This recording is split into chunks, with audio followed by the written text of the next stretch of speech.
Ouais, donc on va revenir sur ce qui était l'événement sportif, mais qui finalement n'était pas un événement sportif. On a moins parlé du match parce qu'il faut aussi reconnaître que le match n'était pas forcément de la qualité attendue, que les deux équipes qui sont là ne sont pas les équipes les plus populaires des États-Unis. Donc en fait, on a parlé plus du contexte politique avant, pendant, après et plus particulièrement du halftime show de Bad Bunny que d'autres choses, les réactions, etc., etc.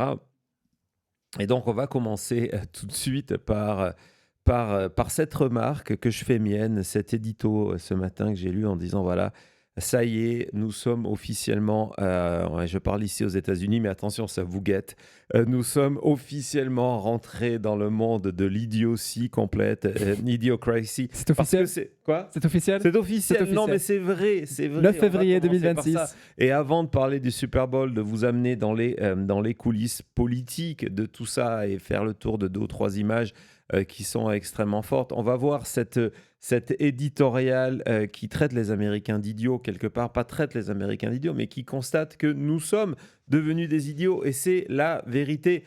Parce que, c'est on parle d'un concert. Il a raison. Oui, on parle d'un concert qu'on peut aimer, qu'on peut pas aimer, ça c'est chacun a ses goûts personnels, comme si c'était un événement qui était vraiment la décision, une des décisions les plus importantes de ce pays. Et en fait, en plus, les critiques, c'est pour ça que j'ai beaucoup aimé cet édito de Colby Hall sur Medialite, c'est que la remarque s'applique aux deux camps. La remarque s'applique aux pro-Trump et aux anti-Trump qui prennent en otage ce moment-là et en font quelque chose qu'il n'est pas. Et du coup, en plus, je vais commencer cette émission par cette parenthèse. Si vous avez vu mon post sur Blue Sky et sur X, qui vont multiplier les fake news. Ça devient tellement un truc énorme que tout le monde multiplie les fake news. Alors, je sais, il y en a certains, ils vont s'empresser de vous faire. Alors, ce sont des docteurs, des experts, des spécialistes. Ils vont se dépêcher de vous faire des tweets pour créer de l'engagement en partageant des fake news. Et aujourd'hui, on m'en a envoyé une il y a encore quelques minutes, postée par un élu français. Je me dis qu'en fait, je pourrais passer mes journées, je pourrais changer la chute, je pourrais passer mon temps sur X à simplement faire du debunking. Et ce qui est intéressant, et ce qui est troublant, et ce qui me rend, moi, le plus fou, parce que ces gens-là pensent rendre service à une cause qui est juste, qui est la pro-démocratie. Je ne parle pas des gens des tautologues et compagnie qui souhaitent créer de l'engagement sur leur site tweet X, mais je parle de toutes ces personnes qui vont venir partager des fake news sans le savoir ou en le sachant, mais en tout cas sans vérifier, parce que ça confirme leur biais de pensée, ça confirme leur vue politique, y compris des vues pro-démocratie et anti-Trump. Et pour moi, ce sont ces gens-là qui rendent le plus petit des services à la cause qu'ils prétendument, ils essaient de défendre. Parce que le mensonge, c'est clair, c'est établi, de Trump à n'importe quel compte de la fachosphère en France, aux États-Unis, au Canada, en Belgique ou en Suisse. On sait que ces gens-là mentent, on le sait. Mais lorsque le camp d'en face commence, pour confirmer ses opinions, de faire la même chose, on a perdu le combat. On a perdu le combat. Donc avant de partager des informations qui viennent confirmer ce que vous pensez, s'il vous plaît, réfléchissez 30 secondes. Réfléchissez 30 secondes parce que de détruire la vérité, ça a autant d'impact de partager, par exemple, l'information que Liam, qui n'est pas une information, qui est info, que Liam Ramos l'enfant qui a été, vous le savez, capturé par ICE 5 ans à Minneapolis, qui a été envoyé au Texas et qui puis après s'est retrouvé libéré sur intervention d'un magistrat, intervention de Robert Garcia, etc., etc. De dire qu'il était hier au Super Bowl en prenant une image de la séquence du show de Bad Bunny, alors que c'est faux, pour moi, ça a autant d'impact, voire plus, sur la vérité. Et les camps d'extrême, et on le sait que c'est le modèle de l'extrême droite aux États-Unis, mais dans le reste du monde, regardez ce que Musk a fait avec X, c'est de s'attaquer à la vérité. Et que cela soit un mensonge pour la bonne cause ou un mensonge du camp des ennemis de la démocratie, ça reste un mensonge et ça fausse notre perception par rapport à ça. C'est-à-dire quand on ne sait plus ce qui est vrai et ce qui est faux. Et le moment où on ne sait plus ce qui est vrai et ce qui est faux, c'est le moment où vous avez des gouvernements qui peuvent vous manipuler, qui peuvent avoir cette volonté de glisser vers l'autocratie. Hein. C'est exactement ce que va faire Trump dans quelques mois, autour du 3 novembre, de dire, tiens, les résultats de l'élection, on ne peut pas les comptabiliser parce que ça. Le si et le ça seront faux. Mais vu qu'on aura détruit la vérité, on ne saura plus. Donc, soyez vigilants. C'est pareil, j'ai vu des tas de comptes partager les chiffres d'audience du Super Bowl pour les comparer au spectacle concurrent qui était fait par Turning Point USA, l'ancienne organisation de Charlie Kirk, alors que les chiffres aux États-Unis ne sont pas publiés pendant au moins 24, voire 48 à 72 heures. Mais parce que ça donnait le sentiment que c'est bien, ça a cartonné. Donc on inventait des chiffres. Oui, ça a cartonné. On le savait, hein, le Super Bowl cartonne d'habitude. Il y a des premiers chiffres qui sont arrivés il y a environ 2 heures de cela. 2 heures de cela, ce sont les early ratings de CBS. On va voir qu'apparemment, le show de Bad Bunny est en train de se préparer à devenir le show le plus suivi de l'histoire de la NFL. Mais ces chiffres-là ne sont pas encore officiels, ne sont pas encore définitifs, ne sont pas confirmés. Donc je sais, c'est des petits mensonges. Je dis oui, mais c'est pas grave. Vous voyez, quand j'ai fait un tweet ou que j'ai partagé un tweet qui explique que le show a fait 130, 135, 142, 125, c'est pas grave. Finalement, on avait raison. Non, finalement, vous avez collaboré à cette attaque de la vérité. Donc voilà, je ne sais pas, est-ce que ça a du sens ce que je suis en train de raconter ? Oui, je ne m'attendais pas à ça, mais non, c'est juste. C'est important à dire, je crois, la plus importante, c'est ce que tu as dit, c'est un mensonge qui soit accidentel, exprès, pour la bonne cause ou pas, ça reste un mensonge. Et donc un mensonge ne peut pas être quelque chose de bien, de positif, et ne peut pas être quelque chose qui aide quand on essaye de se battre pour la vérité, pour la démocratie et pour la justesse. Donc je suis d'accord avec ça.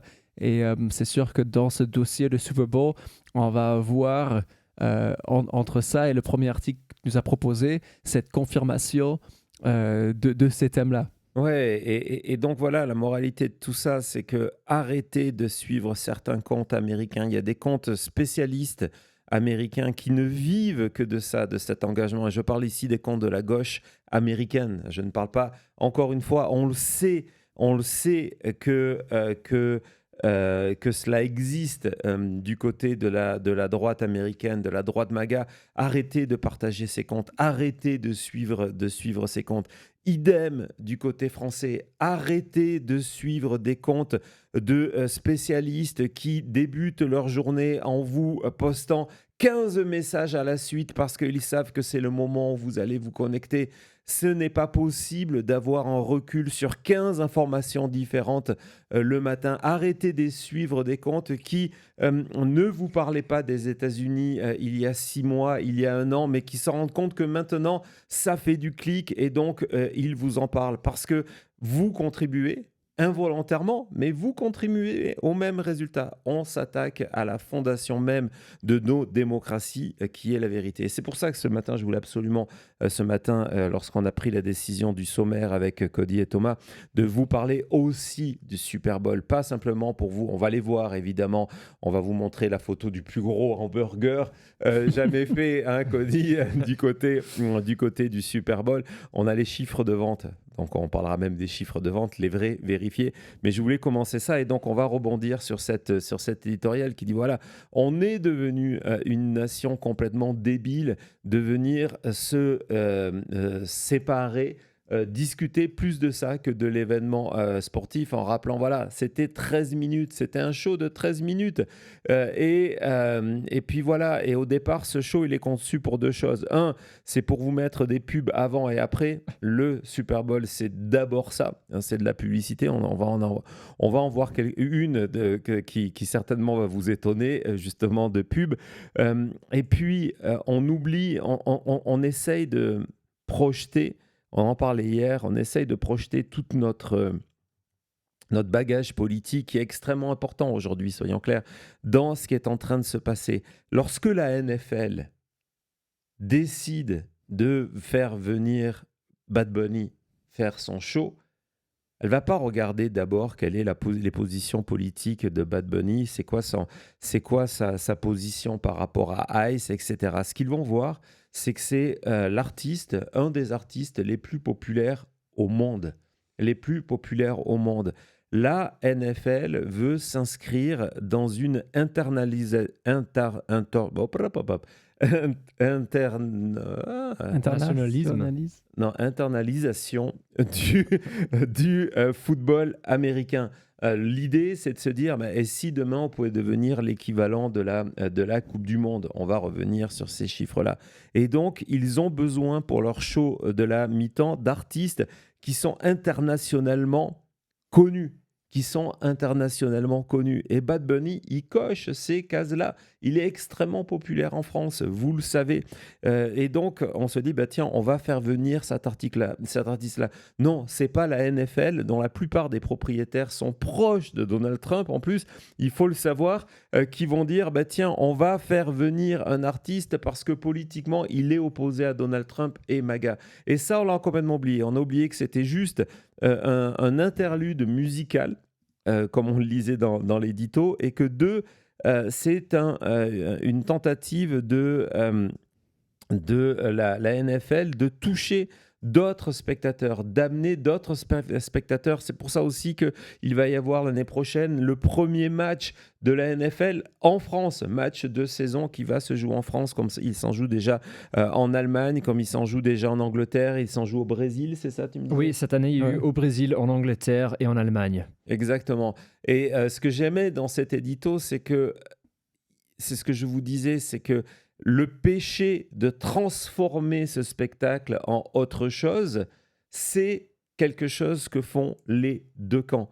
Que ce soit les pro-MAGA et les pro-démocratie, on se retrouve à prendre en otage quelque chose qui ne l'est pas et à en transformer en quelque chose qui était plus grand. Bon, ça ne veut pas dire qu'il n'y a pas un sens politique à ce qu'on a vu hier, mais à un moment, il faut arrêter. Il faut arrêter parce que, résultat, on vient en termes de nations, et au-delà des nations, hein, j'ai vu le nombre de posts sur le Twitter francophone, on vient s'entre-déchirer, tenter de justifier l'impossible, hein, justifier sa vision là-dedans, pour quelque chose qui n'est qu'un spectacle, qui n'est qu'un concert. Nous sommes rentrés dans le film Idiocratie. On est là, hein, c'était pas un des exemples, mais il aurait pu y être. Hein, si vous l'avez pas vu, le film n'est pas très bon, mais qu'est-ce qu'il est devenu visionnaire. Le concept est là, c'est sûr. Le concept est là. Donc voilà, une fois que j'ai commencé par ça, pour vous montrer une illustration de cet impact, on va regarder justement la une du Drudge Report. Encore une fois, vous allez voir, Matt Drudge ce matin a décidé, parce que c'était un des enjeux, de dire, ben voilà, ma une, je vais la faire tout en espagnol, parce que tout le spectacle d'hier était en espagnol, ce qui a choqué énormément dans le camp MAGA, qui en plus n'a pas le bagage culturel nécessaire pour savoir quel est le statut de Puerto Rico, quelle est la langue officielle à Puerto Rico, etc. etc. Et donc, on vous parle évidemment de la furia de Trump, la colère de Trump, parce que évidemment, il a joué dans ce jeu-là. On va vous montrer sa réaction attendue sur Truth Social. Alors, elle est amusante, sa réaction sur Truth Social. On va voir les images. Elle est amusante pour différentes raisons. Je vais vous expliquer.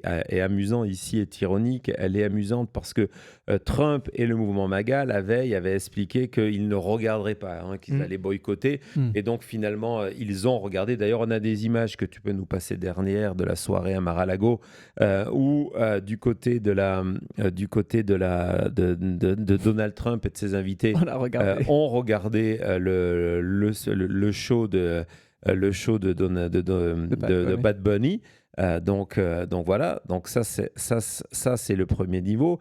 Le deuxième niveau qui est le fait qu'on se... Voilà, donc ça c'est Trump avec Lindsey Graham, qui ne le quitte pas. Il passe tous les week-ends avec lui.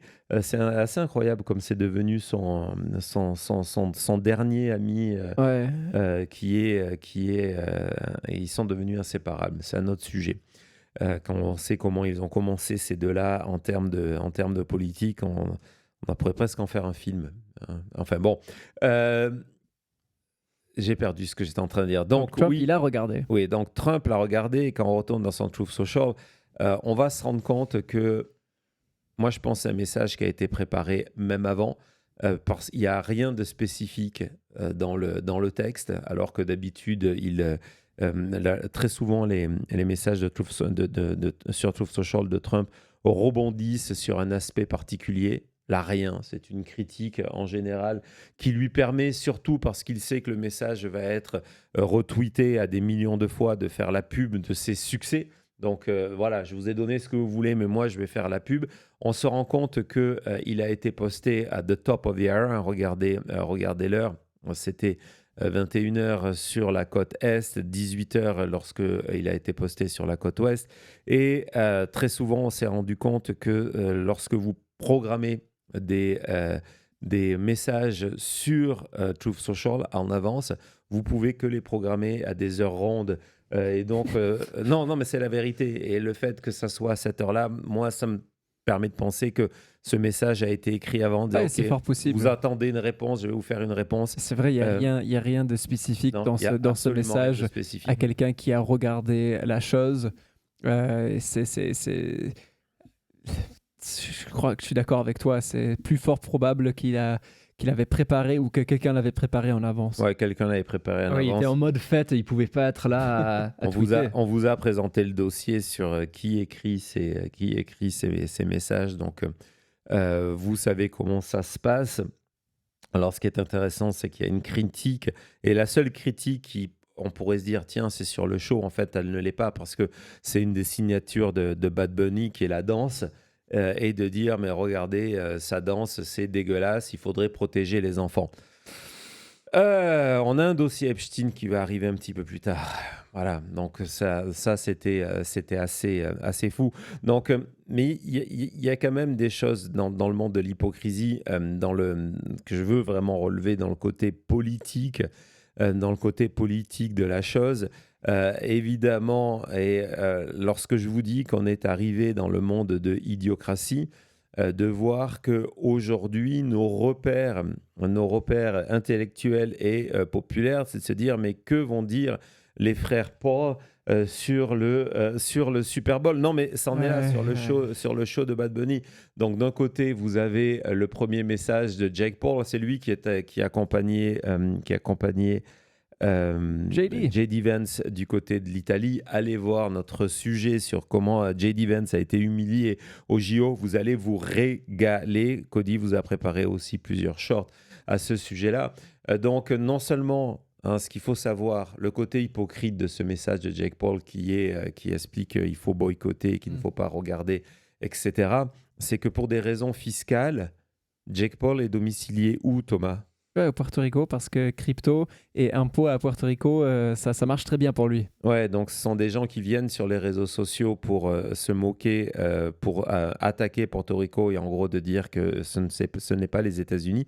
Et ils sont installés, il a une maison à près de 20 millions de dollars parce que justement, ça lui permet de ne pas payer d'impôts dessus. Et comme l'essentiel de sa fortune est en crypto, c'est une des zones franches, si vous voulez, aux États-Unis. Donc, bon, complètement hypocrite. Et d'ailleurs, son frère qui habite aussi du côté de Porto Rico, s'est peut-être dit « Ah mince, je vais peut-être avoir un petit peu des soucis là-bas avec la population locale. » Donc, on essaye tout de suite de balancer en disant voilà, moi j'aime mon frère, mais là je suis pas d'accord avec lui. Les Portoricains sont des Américains. Je suis super content de les voir afficher leur culture comme ça. Et encore une fois, les deux vivent à Porto Rico pour des raisons d'exemption fiscale. C'est un petit peu comme si vous veniez critiquer Monaco pour je ne sais pas quoi, mais du mauvais goût de quelque chose. Ouais. Et en même temps, vous habitiez à Monaco parce que ça vous permettait de pas payer d'impôts. Donc ça, c'est un aspect.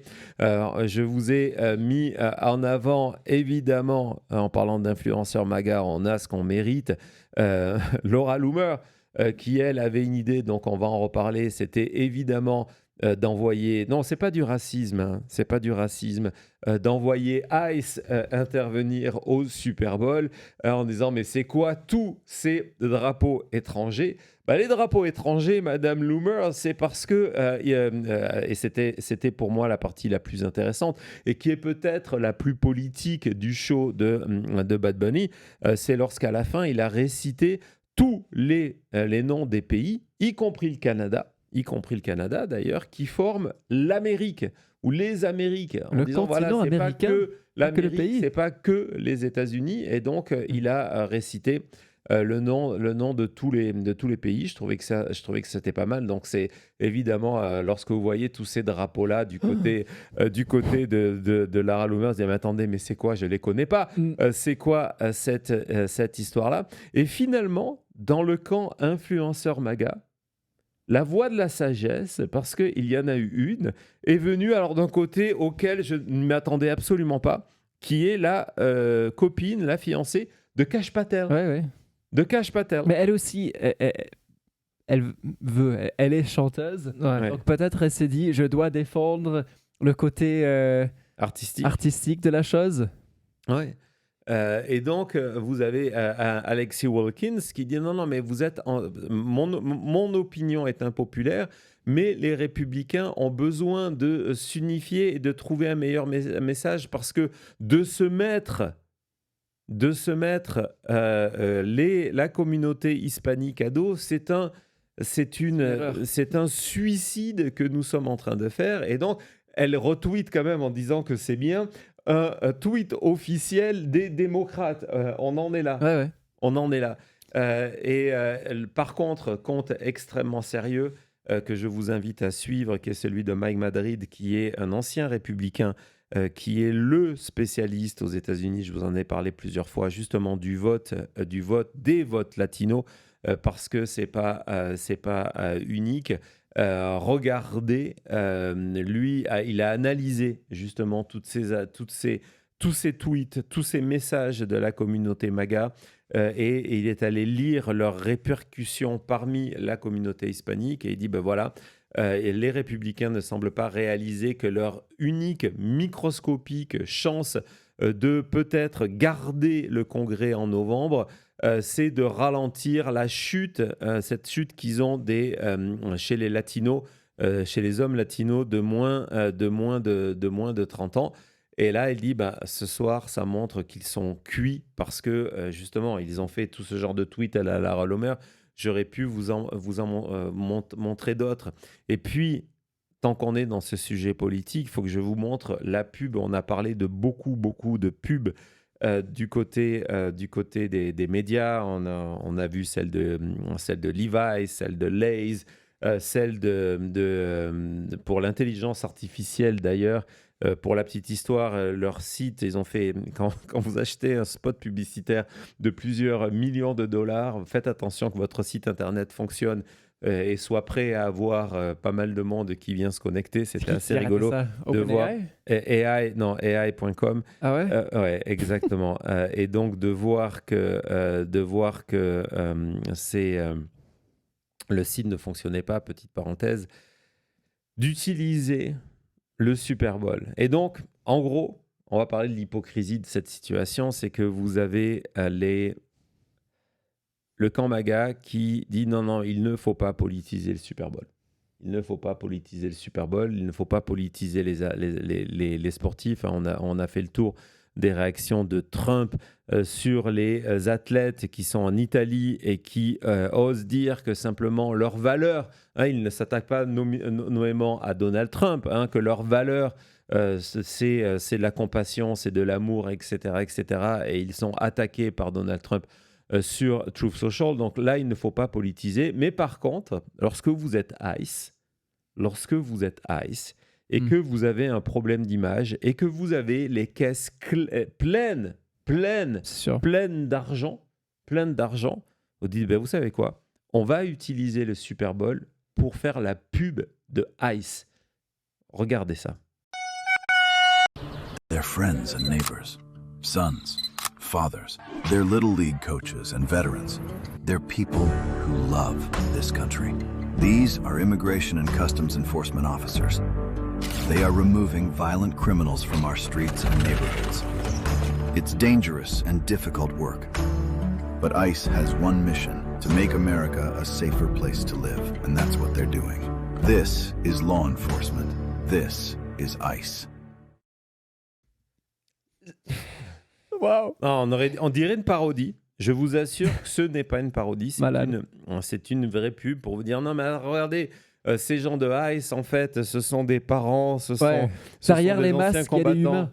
Ouais, derrière le masque il y a des humains, regarde des humains derrière. Ce ne sont pas des Stormtroopers les gars, et vraiment ce sont des vrais gens derrière les masques et les mitraillettes. Exactement, ils essayent de sauver l'Amérique. C'est un boulot super dangereux. Leur seul boulot, c'est de virer les gens qui sont criminels. Ce matin, CBS News vient de sortir une enquête complètement folle, encore une fois, complètement folle, parce qu'ils ont utilisé des documents internes de DHS, donc du Department of Homeland Security, qui démontrent que 14% et uniquement 14% des gens qui sont arrêtés, expulsés, emprisonnés, expulsés par ICE sont des criminels. 14%.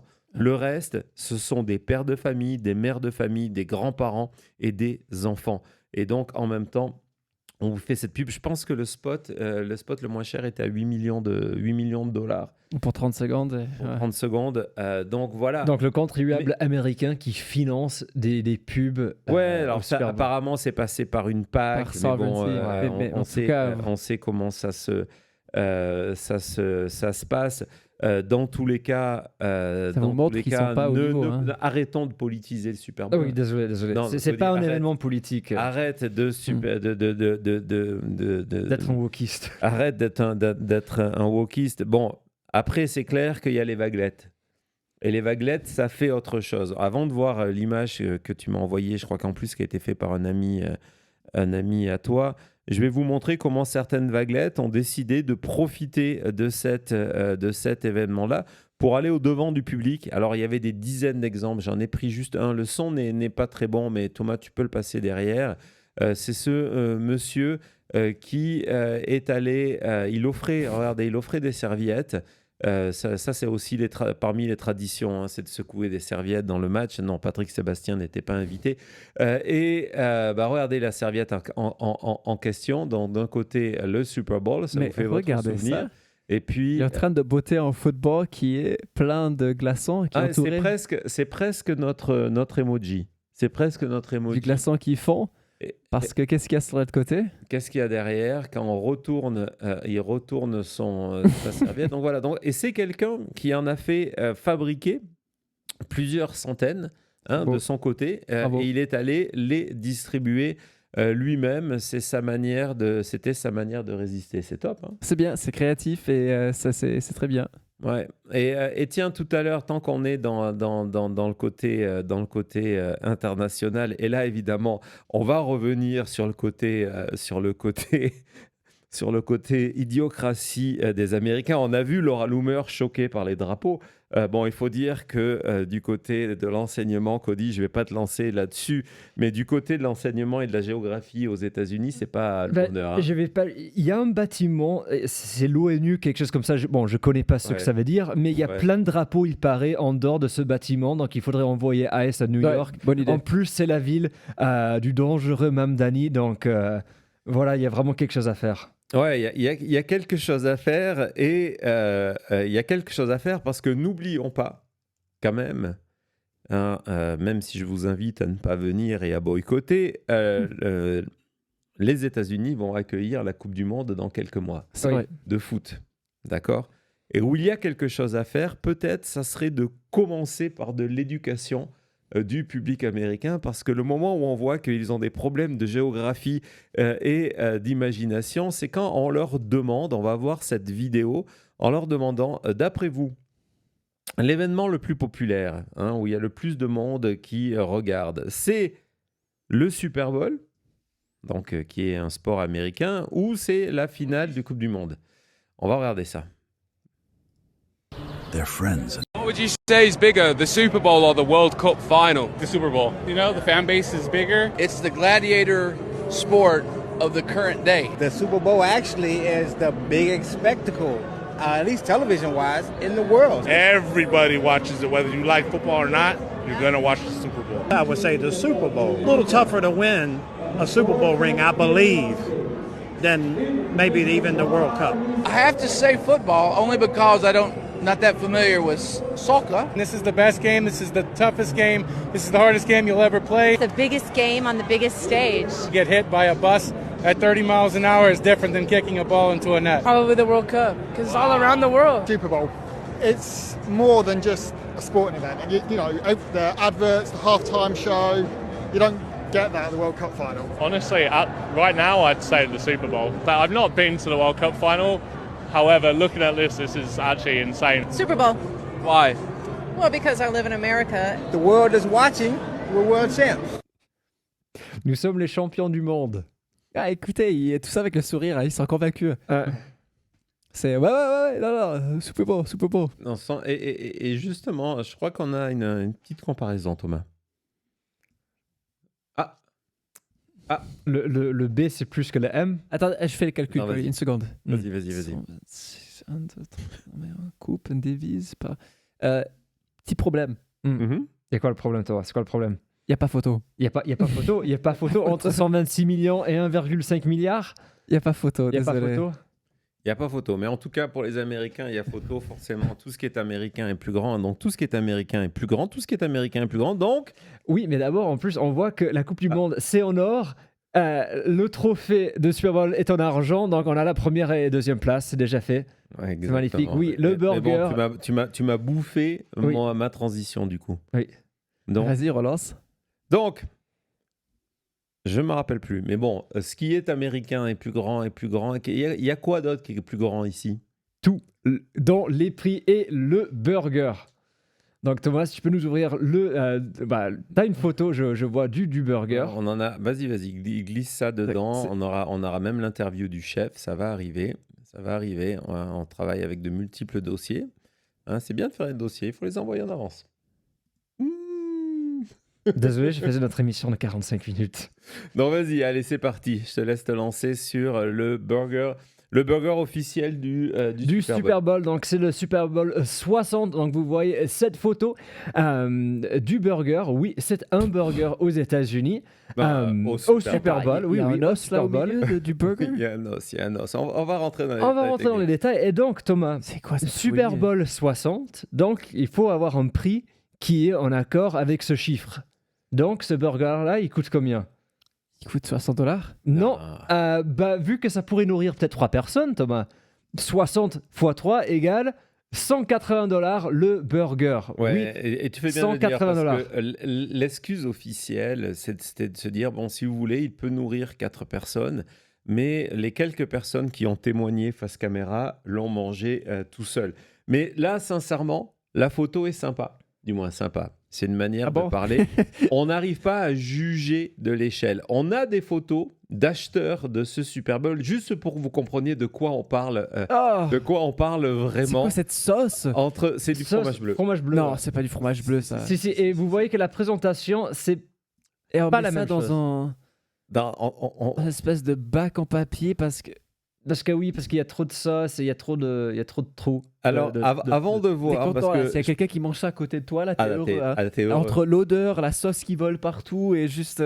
Avant de voir, parce que Cody, tu nous as sauvé une vidéo d'un supporter de Seattle, je crois, en train de manger. On a l'auteur de la chose. Hein. Il n'est pas en prison, le gars. Je suis monté dans les responsables. Et donc, les responsables qui nous présentent leur œuvre. Vas-y, que Thomas, c'est le chef. Vas-y. What would you say is bigger? How you doing, brother? How you doing? So what is this exactly? So this is a slow braised beef shake, right? So we're calling it the Super Bowl 60 burger. Oh my God. Homemade bread, blue cheese sauce. Yeah, this will do. A fork and a knife. It's Jason Kelsey approved. He ate the whole thing earlier. So. Okay, that guy knows food. The whole thing. The whole thing, yeah. By himself. Hey, Dana. Hey, I'm going to need some help eating this thing. Oh my goodness, what is that? This is a Super Bowl 60 burger. We're running this as a special in the stadium today. First time for everything, Dana. Right? That thing is good. Là déjà, on est parti dans une autre dimension. Ouais. Ça tombe bien parce que tout à l'heure, on parlera justement des efforts de RF Kennedy Jr. contre l'obésité. Donc forcément, c'est un bon sujet. Cody, je crois que tu nous avais une vidéo d'un supporter avant de vous donner les chiffres de vente. Oui, qui est tout fier de vous montrer ce burger-là. Donc Thomas, si tu veux, on peut regarder cette vidéo. Le supporter des Seahawks qui vient d'acheter un burger à $180. Hello, brother. This is the Lux Burger, $180. Feeds for. Where are you eating it? Hopefully one of those tables over there with my son. Good luck today. Good luck today. Thanks. Et à chaque fois, en plus, le résultat est de pire en pire. C'est ça, c'est qu'à chaque fois, c'est encore plus une catastrophe qu'avant. La présentation n'y est pas du tout, parce que quand vous voyez la photo, bien sûr, un accident. Vous voyez là, c'est juste une montagne de sauce. Une explosion dans le four, quoi. Mais on voit quand même, on tient ça avec les deux mains. Et ça, tu peux pas me dire que c'est une sauce à fromage, on dirait des chamallows fendus. Non, Thomas, c'est du fromage bleu. Et quand on lui demande où est-ce qu'il va le manger, il dit j'espère que j'aurai une table là-bas, parce que effectivement, retourner dans le stade avec ce truc-là, c'est assez exceptionnel.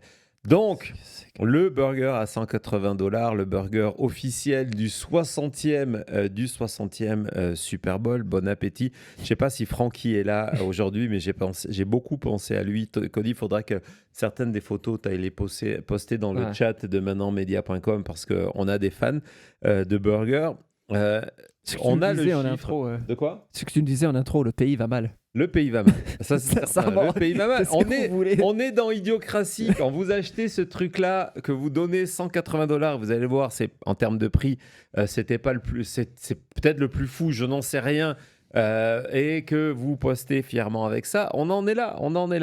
Et donc, on a les chiffres devant. Donc, pour la petite histoire, c'est fait par un des restaurants les plus connus et un des plus anciens de San Francisco, où s'est déroulé le Super Bowl, et ils en ont vendu 200 à $180. $36 000 de burger. 200, c'est peu, c'est beaucoup aussi, mais pourquoi c'est que 200? Parce que ils en ont fait que 200. Ils n'avaient pas prévu plus. Ils ont sell out. Ils se sont dit, les ont tous vendus. Ils ont dit, il n'y a pas 200 clowns qui vont acheter ça. On va en faire 200, ça va amuser tout le monde, ça va faire des photos. Et en fait, au bout de quelques heures, ils ont été Ils doivent être là à débordés. regretter la chose, de se dire mais on est tellement idiots, évidemment que ça allait être vendu. Évidemment. On aurait dû vendre ça 3 fois plus cher, faire 3 fois plus. On a sous-estimé America. Exactement. On a sous-estimé America. Donc vous me dites que les fans qui sont là allaient voir ce sport-là où on se tape, on cogne les têtes et tout ça, ils étaient prêts à acheter ça? $180 le burger, et oui. Que lui, là, avec le mullet, était prêt à acheter ça, quoi. Non. Oui. Ah là là. Et évidemment, c'était pas la seule chose à acheter. Je crois que Cody, tu nous as une autre vidéo. Oui, j'ai plusieurs vidéos. Ça commence, bien sûr, quand on arrive au stade, il faut d'abord se garer. Et donc, pour se garer aux États-Unis, ça, c'est même pas le parking du stade. Ça, c'est un parking en dehors du stade. On gare sa voiture et ensuite, on doit aller à pied. Ouais, et tu fais bien de préciser ça parce que amis européens qui allaient quand même venir à la Coupe du Monde, c'est quelque chose que vous allez découvrir. Soyez prêts. Parking. Soyez prêts parce que tu nous raconteras ta dernière expérience au Vélodrome en termes de prix de parking. Mais donc, on va regarder en regardant ta vidéo. Regardons ça ensemble, on va découvrir. Donc, on est en face du stade. On est à quelques centaines de mètres, j'imagine plusieurs centaines de mètres du stade. Ce n'est même pas le parking officiel. Ce n'est pas le parking officiel. Et on voit là, boum, $400. Et on ne peut pas sortir, dès qu'on sort de sa place, on l'a perdu. Et en plus, si vous avez un véhicule d'une certaine taille, boum, on vous rajoute $20 pour le plaisir. C'est normal. Donc $400 au minimum pour une le fois parking. que la taille sert à quelque chose. Exactement. Donc voilà, vous commencez votre journée, vous êtes déjà à moins $400. Oui. Donc quand on était là, vous parlez du burger à $180 et que peut-être c'était pas si cher que ça. Vous allez comprendre. Mais pour regarder un match, c'est pas juste la place. Attends, on n'a pas fait, tu vas trop vite. On n'a pas terminé sur le parking. Je voulais justement avoir ton expérience parce qu'on vous parlait de la Coupe du Monde. On a des amis qui ont pris qui en tout cas voulaient prendre des billets. Je ne sais pas s'ils ont réussi. Ils sont d'origine croate du côté de Dallas pour la Coupe du Monde et la place de parking était à $150. Ouais, quelque chose comme ça. Et il fallait toujours prendre, je pense, un transport après. Il fallait prendre un bus pour ensuite arriver au stade. C'est pour se garer à 1 kilomètre du stade. Et donc, la dernière fois que tu es allé, ça remonte un petit peu, mais la dernière fois que tu es allé au Vel, c'était combien? On était avec Thomas, on était dans la voiture et c'était notre oncle qui conduisait et tous les deux, notre oncle et un cousin, se disaient mince, ils ont encore augmenté le prix. Et avec Thomas, on commençait un peu à transpirer parce qu'on était un peu gênés parce que nous, on est habitués à ces prix-là. Et on était vraiment juste devant le stade. Et je crois que c'était 5 € la place de parking. C'est entre 5 et 10 € la place de parking. Et avec Thomas, on commençait à rire parce que là, on se plaignait du prix qui a augmenté. Et nous, on était là à dire avec nous, cette place-là, honnêtement, tu rajoutes 2 € au prix. Non, mais je te garantis que ça va être une des histoires, un des sujets que vous allez le plus voir sur les médias francophones. Ça va être le ticket shock lorsque les supporters européens vont arriver pour la Coupe du Monde et se rendre compte que tout est payant et tout est payant à prix d'or. Vous voulez aller au village à la fête juste avant parce que vous n'avez pas de billets, voir sur grand écran, boum, vous devez payer. Le transport, boum, et ils vont rire quand ils vont se dire boissons, c'est pas grave, je fais pas le parking, je vais prendre un Uber. Allez-y. Là, ça va être ça va être terrible. Et non, en fait, ce qui est intéressant aussi, le public européen va devoir découvrir une chose, c'est que lorsque les prix sont affichés, lorsqu'on vous dit que c'est $180, c'est le prix, évidemment sans le pourboire. Le pourboire, c'est relatif au ticket final. Donc, en gros, on vous dit que c'est entre 15 et 20%, même si on a tendance à vous demander 22, 23, 24%. Et puis, les prix aux États-Unis sont affichés sans la TVA. Sans la TVA. Mais ça ne veut pas dire que vous n'allez pas la payer. C'est un mensonge parce que vous ne pouvez pas avoir le burger pour $180. Non, ça c'est le prix que vous voyez et à la fin, avec les taxes, en plus on était en Californie, avec les TVA. Facilement à 9% de TVA c'est sur le burger. En Californie. Oui, surtout que San Francisco, c'est une ville où il y a un service fee pour tout qui est les restos, donc qui paye encore plus pour aider le salaire. Donc, c'est un burger qui a dû coûter plus proche de 250 avec le pourboire à la fin. Si. Même 215 $. On passe rapidement à autre chose. On a encore beaucoup de choses. On ne va pas faire une émission sur des burgers. Et donc, on va regarder rapidement également ta vidéo dans une boutique de souvenirs. C'est parti. How much does it cost to take home a piece of the Super Bowl? I'm not financially prepared to know. $599. $131. There's no reason that this is $26.99. $226 and they're not even wearing either one in the game. $275. $40.99. Shout out Rob Lowe. $44.99, but it does have 2 different size straps for some reason. $29.99, less than $1 a tee. $115.99, maybe because it's multiple colors. Not for sale. $60.99. $51. $16.99. $50.99 for you Pro Bowl enthusiasts. Fox and Socks, $25. $14.99, actually not bad. $56, but you'll save money on buying a traffic coat. $425.99. $50.99, which kind of scares me because I do like it. Before we snap, my sympathies. To your wallet. Voilà, les souvenirs évidemment étaient le plus cher, mais la meilleure des vidéos, c'est celle que on va vous montrer maintenant et que Cody est allé vous récupérer, qui montre que vous allez me dire, on n'est pas obligé de manger un burger, c'est vrai, c'est même recommandé de ne pas le faire. On n'est pas obligé d'acheter des souvenirs, mais on est obligé d'acheter des tickets pour aller voir ce match-là. Et donc, vas-y. Bah, vous allez voir les prix des billets. Thomas, vas-y. How much does it cost to take $4,700 a ticket, but we have very good seats. We're in the 300 level, but 3 rows back, so we have very good sideline seats. And we only bought them yesterday. Okay, let's just say my wife thinks I paid $2,500 for the ticket. We won the lottery and actually paid $2,500 for the ticket. I paid $6,500. That's a secret. I'll call it by here. I'd say more than I would have liked, but hopefully it'll be worth it. We actually purchased them this morning. Our budget was $8,000, so there you go. Sure, it was about $3,500 a ticket. We've been saving up for this for years. Last week, we got the tickets last week. These are questions I don't ask my dad about how much these tickets cost. It's an experience. Donc voilà, c'est une expérience. Donc, c'était quoi? C'était 3500 en moyenne? C'est le chiffre qui revient le plus. Hein. Plus, oui, parce que j'ai vu que ça, c'est des gens qui ont pu acheter en avance le billet le moins cher le même jour. Il était à 4500 à 4800 par place. Et il y a des gens qui ont dépensé jusqu'à, je crois que c'était $36,000 pour la place la plus chère. Mais bon, tout ça, 3500 le ticket, évidemment, on va pas rester que dans le négatif. J'imagine que ça te garantit une vue extraordinaire. Bah oui, quand on dépense tellement, on a ça comme vue. Oui, vous voyez tout en bas, là, où vous voyez les trucs bouger. Bah, ça, c'est les joueurs. Non. Donc ça, c'est $3,400. Vous êtes là, c'est ça, votre vue. J'espère que vous avez porté vos lunettes et aussi vos lunettes pour votre télescope, parce que vous êtes vraiment, vraiment loin du terrain. C'est complètement malade. Et encore une fois, hein, je sais que c'est un sujet qui commence du côté français. Vous allez voir les prix des billets sur le commerce de la revente, parce que c'est un vrai business ici, les billets qui sont récupérés. Et non, je ne l'ai pas vu passer, mais moi, la première chose que j'ai pensé, je me dis, bah, tiens, ça ressemble à ça, donc 60 000 pigeons. Ouais, ça ressemble à ça. Qu'est-ce qu'on avait encore dans ce dossier Super Bowl avant de partir sur l'affaire Epstein? Je voulais vous montrer une ou deux choses qui sont importantes. Donc, vous le savez, hein, on va revenir 30 secondes sur cette politisation du Super Bowl. Il y avait donc un show concurrent à Bad Bunny. Oui, on est vraiment devenu idiot en disant, bah tiens, il y a un spectacle avec quelqu'un qui chante en espagnol. Donc forcément, on va faire un spectacle avec quelqu'un qui chante en anglais.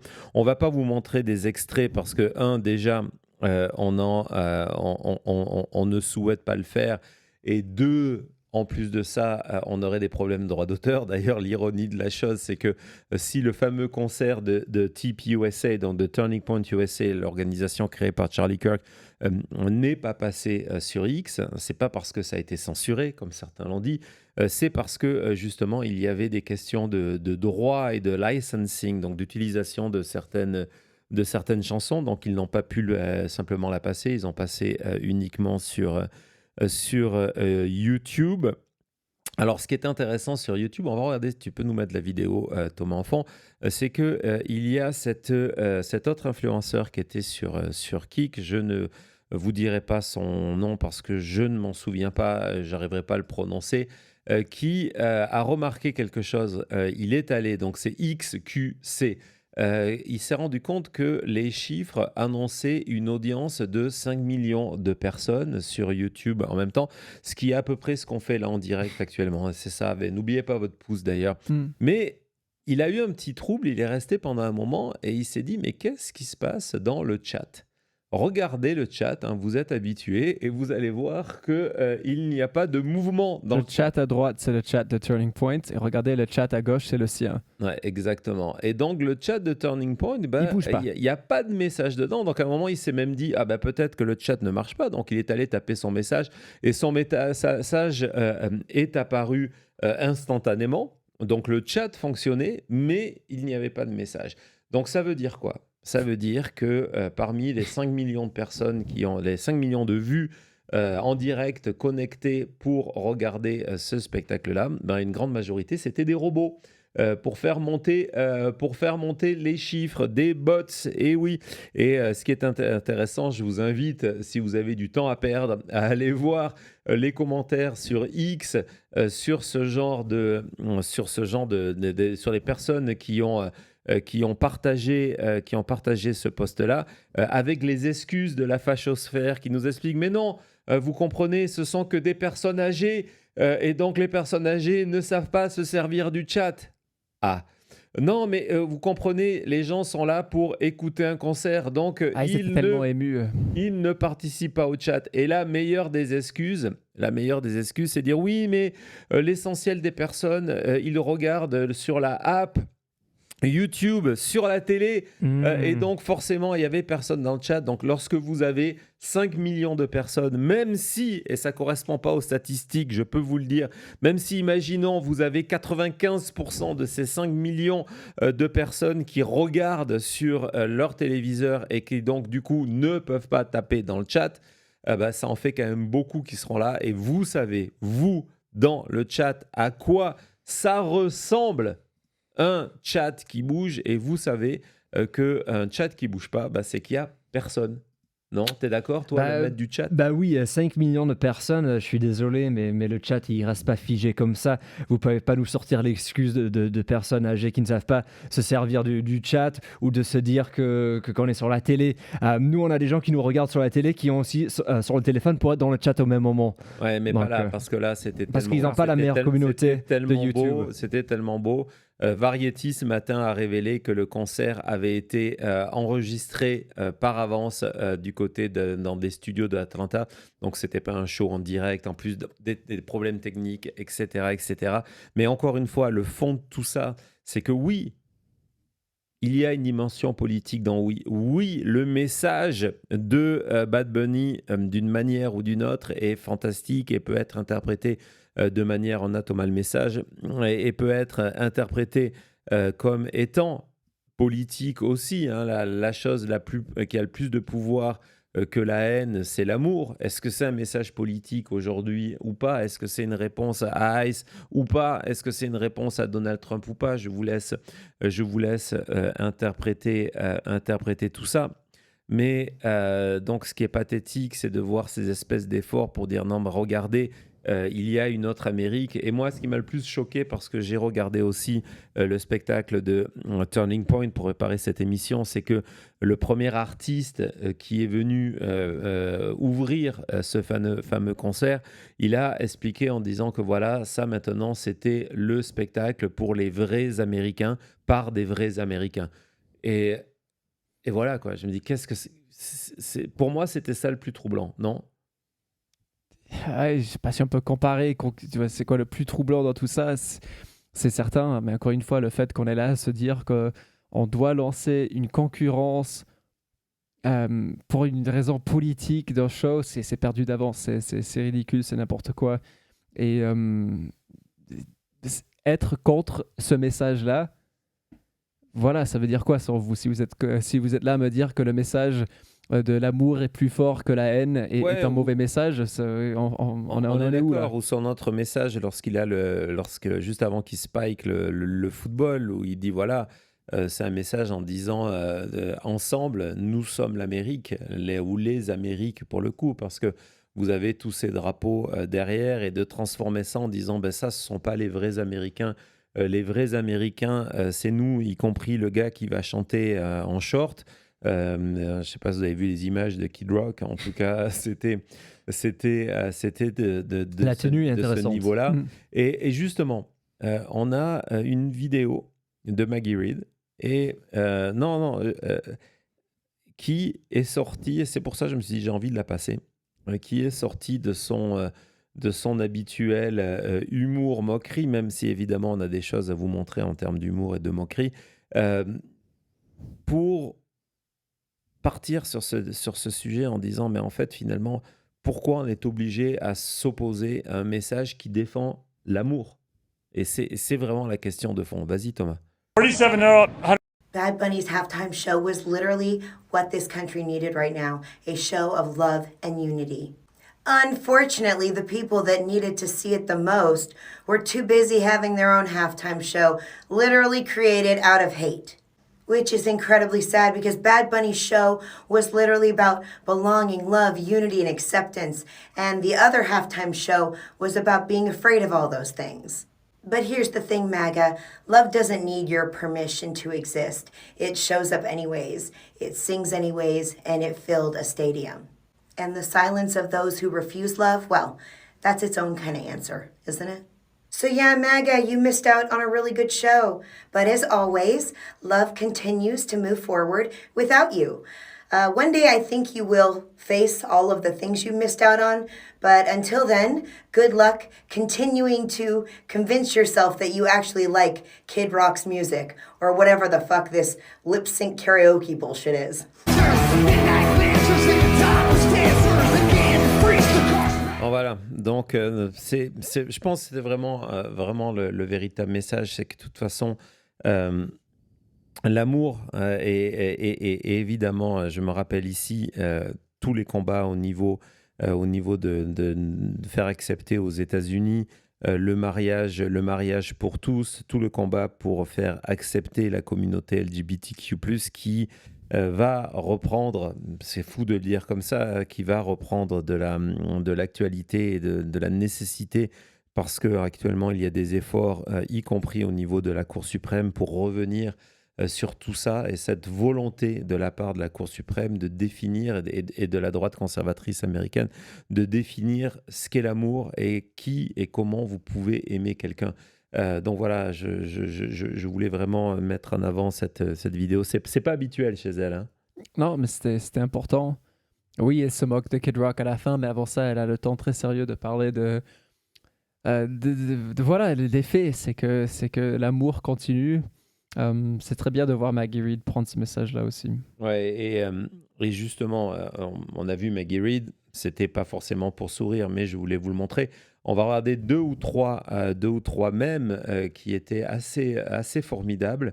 Donc vas-y Thomas, tu peux passer à travers. La plupart n'ont pas besoin d'explication. Certains, il y en a un, Cody va nous le traduire, parce que voilà. Donc ça, c'est Bad Bunny qui reçoit, en parlant de l'amour, qui reçoit le prix Nobel. Je ne préfère même pas imaginer ce qui pourrait se passer si un jour cela devait arriver. Il y aurait un arrêt cardiaque, le Trump. Ouais, ça c'est certain. Tiens Cody, celle-là elle est pour toi. Vas-y, explique-nous c'est quoi.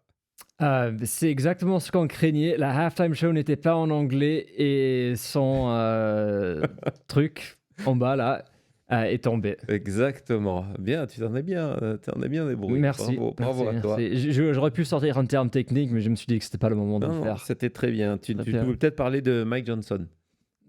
T'aurais pu aussi, hein. J'aurais pu.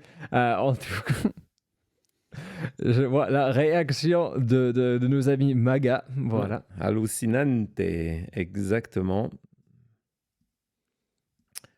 Nous avons celui-là qui est assez juste, hein, qui revient sur le même message en disant que ce qui peut rendre les républicains apoplectiques avec rage, c'est de voir simplement des gens qui parlent en espagnol et qui dansent et qui font la fête. Ils n'aiment pas voir des gens heureux en général. Non, ils n'aiment pas voir les gens heureux. On n'aime pas le bonheur. On n'aime pas le bonheur. Non. Bien vu, c'est exactement ça. Effectivement, savoir quel était le meilleur angle d'attaque, hein, parce que Donald Trump, dans son fameux message qui n'est absolument pas spécifique, en gros, a parlé du rythme, donc on ne sait pas trop. Évidemment, le suivant, je l'ai pris à toi, Thomas, parce que c'est une collection que tu aimes énormément.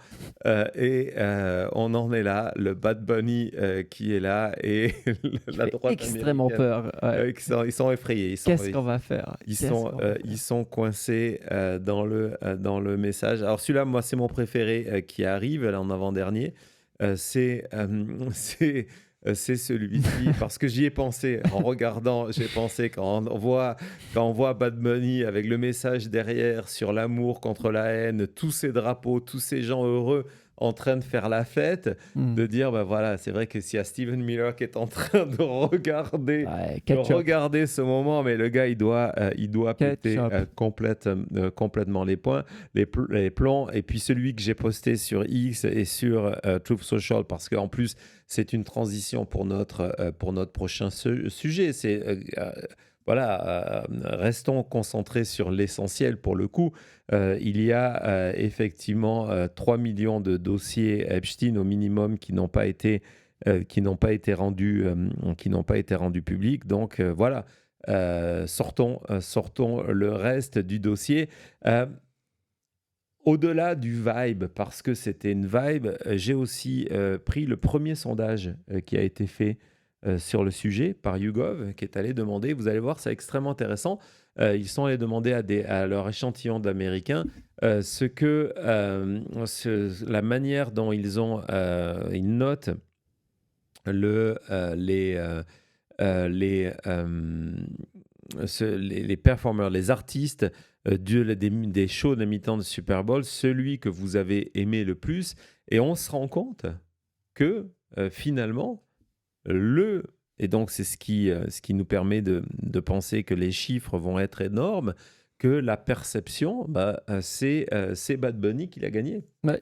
Vous voyez même du côté blanc, on pourrait dire c'est d'être celui qui a le moins aimé. Non, regardez. Non, alors évidemment, 30% chez les hispaniques, c'est évident. On voyait que l'année dernière, avec Kendrick Lamar, c'était les Noirs américains qui avaient largement préféré ce choix-là. Donc c'est aussi intéressant de voir que il y a cette dimension. Mais en tout cas, vous avez un véritable sondage. Et puis, au-delà de ça, parce qu'on va revenir 30 secondes sur l'aspect sportif de la chose, comme je l'ai dit, pour moi, en plus, c'était une bonne nouvelle, la victoire de Seahawks, ne serait-ce que parce que Carlin Levitt était pour l'autre équipe. Vas-y, Thomas. Bad Bunny's halftime. From the president tonight at 7 o'clock, and I hope everybody has a good weekend. Happy Super Bowl weekend. The president has wisely chosen not to make a prediction in Sunday night's game, but as a native girl from New Hampshire, go Patriots. Thank you, guys. Donc Trump a chicken out, il n'a pas voulu dire qui allait gagner. Le pays est assez divisé, voilà, et puis il ne veut pas être dans le camp du perdant. Il ne peut pas perdre encore quelques électeurs de plus. Hein. Mais il y avait une autre raison pour laquelle j'étais pour les Seahawks. N'oublions pas une chose, c'est que le propriétaire des Pats est un ami personnel de Donald Trump, est un soutien financier de Donald Trump, et il était à l'avant-première de Melania. On avait vu ces images où il était à l'intérieur, assis à côté de Donald Trump. C'était à l'époque où le Kennedy Center était encore ouvert. Et donc voilà. Melania, tiens, justement, on va en reparler un petit peu plus tard, mais je voulais juste faire un petit peu le tour sur les chiffres, parce que le week-end dernier, c'était la sortie de Melania et on vous avait présenté ça comme le succès de la décennie. On a commencé ce sujet sur le Super Bowl en parlant des fake news et la manière dont les comptes, y compris en langue française, propagent ces éléments de langage et ces fake news, et comment c'est dangereux. On vous avait présenté comme Melania comme étant le succès de la décennie. Je vous rappelle que le film promo et production, on est à 75 millions de dollars. Vous voyez qu'après 2 semaines, on arrive péniblement, en mettant les chiffres des sorties mondiales en plus, à 13 $ en dehors des États-Unis. Ouais, mais il y a plein de pays où c'est pas sorti encore pour l'instant. Il y a plein de pays qui ne le sortiront pas. Ça fait ridicule. 13,5 millions. Mais ce qui est intéressant, hein, ça fera partie des sacrifices imposés par Amazon pour faire plaisir à Donald Trump. C'est que ce week-end, parce que justement on savait que le film allait s'effondrer au moins à la 10e place. Encore une fois, on n'a pas les chiffres officiels, mais il va finir entre la 10e et 13e place au box-office. On a essayé, on va voir ces chiffres-là, on a essayé de limiter ça, et vous allez voir, c'est extrêmement rare ce qu'on va voir. Donc vous voyez que le film était sorti dans sa première semaine dans 1778 écrans. 1778 écrans. Et qu'est-ce qu'on a fait ce week-end ? On a réduit le nombre de... Non. Au contraire, on a rajouté. On a rajouté 300 ou presque salles, regardez ça. On a rajouté des salles. Il est passé de 1778 à 2003 salles. Ah oui. C'est rare de voir ça. Ce serait le contraire si le film était un petit film qui cartonnait en première semaine. Là, on rajouterait des salles, comme on a fait d'ailleurs pour Iron Lung, le film des YouTubers que je vous ai présenté. Mais là, donc, on a dit, on va essayer de réduire la chute, pour le coup, en disant on en mettra encore plus partout. Ouais, et donc en deuxième semaine, il y a plus de salles qui projettent Melania, et vous voyez que le chiffre qui est intéressant, c'est le average, c'est le chiffre par salle, combien le film rapporte, et vous voyez que ce week-end, dimanche, le film a rapporté $234 par salle de cinéma. En comparaison, la semaine dernière, pour sa sortie, le dimanche, il était à 1295. Donc, vraiment, c'est la chute. Allez, à tout de suite.